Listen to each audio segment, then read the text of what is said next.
SOPs کو جو break کر رہی ہیں, لیکن اس طرف تو کوئی بات ہی نہیں کر سکتا فوج کیا کرے گی. البتہ یہ میں سمجھتا ہوں ویسٹیج آف منی ہوگی, کیونکہ فوج موبلائز کرنے کا مطلب یہ ہوتا ہے کہ آپ اربوں کروڑوں اربوں روپے ان کو دیتے ہیں ملٹری کو کہ وہ موبلائز ہوتی ہے. اس سے اچھا نہیں تھا کہ یہ جو پیسہ آپ نے ملٹری میں لگانا ہے یہ اس کی ویکسین خرید لیتے. بالکل, یہ ویکسین ویسے خرید بھی لیں تو لوگ لگوا ہی نہیں رہے, وہ کہتے ہیں ہم نامرد ہو جائیں گے, عورتیں بانجھ ہو جائیں گی, وہ یہ باتیں بھی تو آ رہی ہیں. نہیں, وہ یہ کر سکتے ہیں کہ آدھا پیسہ جو ہے نا ویکسین پہ لگا دیں, باقی آدھی فوج لا کے ڈنڈے مار کے فوج کے جو ہے نا فوج بندوق سے ان کو ویکسین لگوائے, یہ کر سکتے ہیں. لیکن یہ ہے کہ زیادہ بہتر ہو کہ یہ ہیلتھ پہ لگے. آپ ویکسین لگانے کے لیے بھی فوجی آپریشن کروانا چاہ رہے ہیں؟ وہ مجبوری ہے, لیکن یہ کہ مذاق برطرف میرے خیال میں سب سے زیادہ ضروری یہ تھا کہ بڑے پیمانے پہ انویسٹمنٹ اور پیسہ انجیکٹ کیا جاتا ہے ہیلتھ سیکٹر میں. یار جتنا بھی کھا لیں گے, بڑی باتیں ہوتی ہیں, وہ سب تو کھا جاتے ہیں, یہ ہوتا ہے, وہ جتنا بھی کھا جاتے ہیں پیسہ وہاں لگتا ہی ہے. جو غریب آدمی تھوڑا بہت جو علاج اس کو ملتا ہے وہ انہیں اسپتالوں میں جا کے ملتا ہے.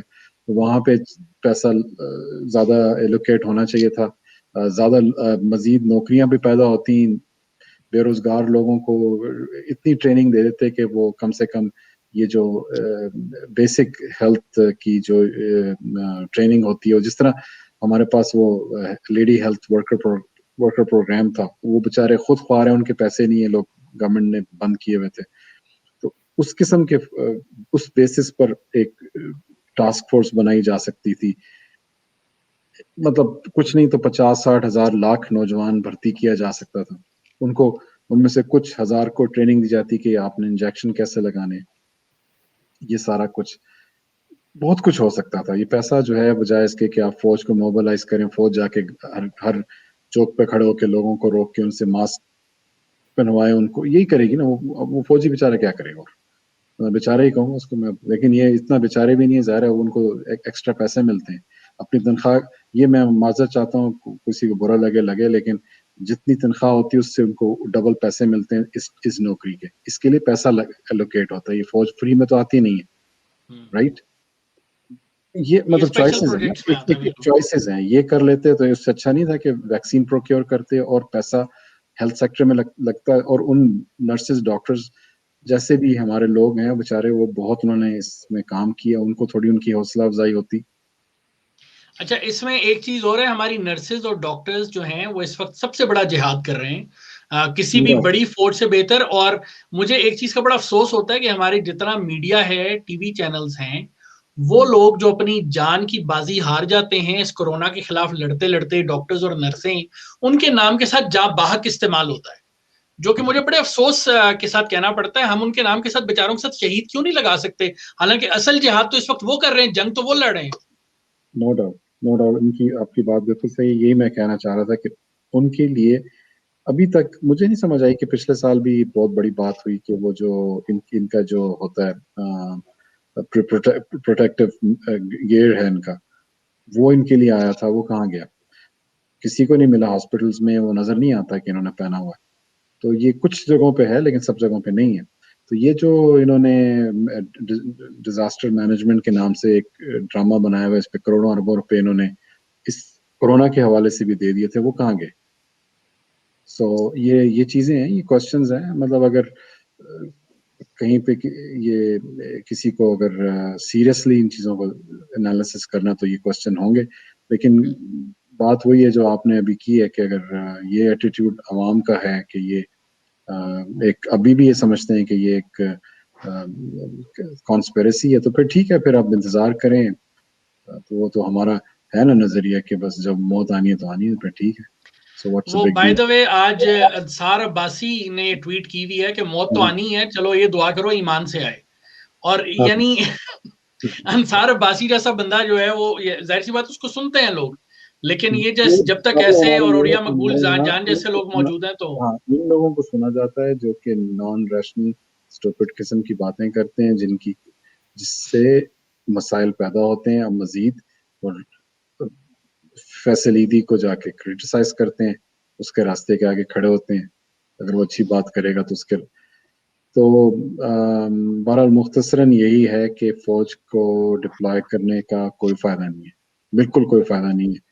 اس سے بہت بہتر ہے کہ آپ لوگوں کو ویسے ایجوکیٹ کریں. آپ ایک سیریسلی تمام لیڈرشپ جو ہے اس پر شروع سے ہونا چاہیے تھا, اب بھی کر لیں, اور زبردست قسم کی ڈبل کریں. میں تو کہتا ہوں پاکستان کا جو ہیلتھ کا بجٹ ہے اس کو ڈبل یا 2.5% کیا کہنا چاہیے 150% اس کا اندر جو ہے نا وہ انکریز ہونی چاہیے. This is what I think opportunity ہے. اور یہ پیشہ جہاں سے مزید پیسہ نکالیں, کیونکہ اب انڈیا سے تو آپ نے لڑنا نہیں. انڈین آرمی تو آ کے ابھی انہوں نے تو بےچارے وہ اپنے ملک میں پھنسے ہوئے. اب تو ان کی آنکھیں کھلنی چاہیے. اور اس طرف بھی انڈیا کی طرف بھی جو بہت بڑے لوگ ہیں جو ان کی بھی بدقسمتی, ان کو بھی نفرتوں کا شکار کیا گیا, ان کی بھی آنکھیں کھلنی چاہیے کہ کیا ہم نے کیا حاصل کیا.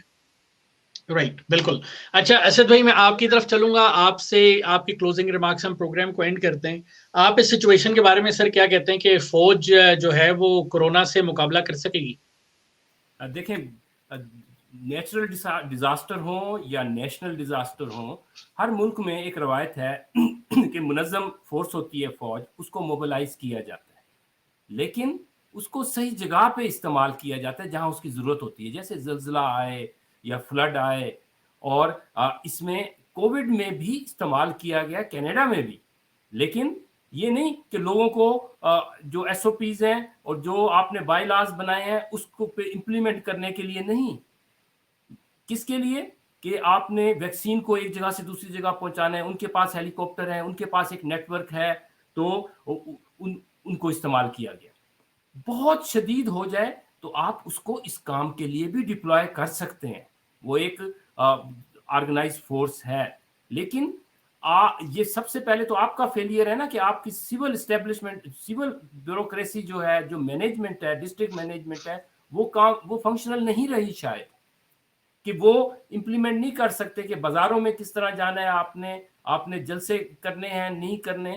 تو یہ تو آپ نے اپنا مسئلہ کر دیا. آپ فوجی کو آپ آمنے سامنے کر دیں گے. ہمیں پہلے ہی پتا ہے کہ کس حد تک وہ انوالو ہو چکے ہیں ہر مسئلے میں. بندے اٹھاتے ہیں, بندے غائب کرتے ہیں, گولیاں مارتے ہیں. ابھی ابصار عالم کو, سینئر صحافی کو ایک ٹویٹ کرنے پہ جنرل صاحب بگڑ گئے اور گولی مروا دی پارک میں اسلام آباد میں. یقیناً میں آپ کہیں گے کہ بھی ثبوت کہاں ہے بھائی, اور کون سے ثبوت, کیا وہ ثبوت دے کے جائیں گے؟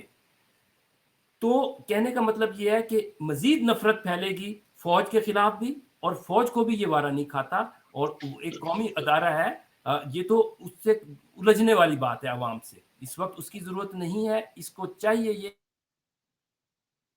لوگوں میں اور کوئی معقول بات کرے ہر وقت کہ جناب میں نے این آر او نہیں دینا, میں نے وہ نہیں کرنا, میں نے وہ چور وہ اچکے.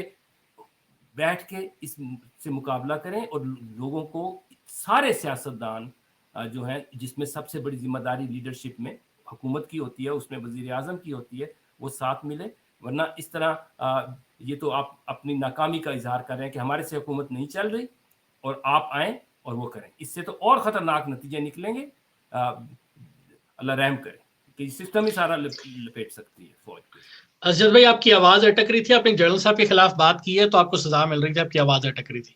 تو خیر سر دیکھ لیں, ہاتھ اتنے لمبے ہیں, یہاں بھی زبان بندی ہو سکتی ہے, میں آپ کو بتا ہی رہا ہوں. تو میں فیض احمد فیض کی بات کر رہا تھا, جنرل فیض حمید کی بات نہیں کر رہا تھا. اچھا, آپ جنرل فیض احمد فیض کی بات کر رہے تھے. اوکے.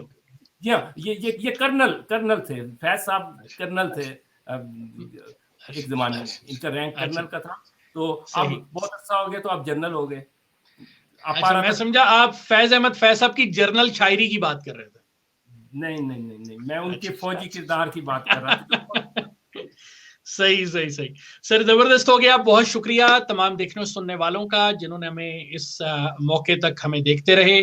آپ سب سے گزارش ہے ہمارے چینل کو سبسکرائب کیجئے. ہماری ویڈیو پہ, ہماری باتوں پہ اگر آپ کو کوئی چیزیں اچھی لگتی ہیں, بری لگتی ہیں, کمنٹس میں ہمیں ضرور آگاہ کیجئے تاکہ ہم اپنی بہتری کر سکیں وقت کے ساتھ ساتھ.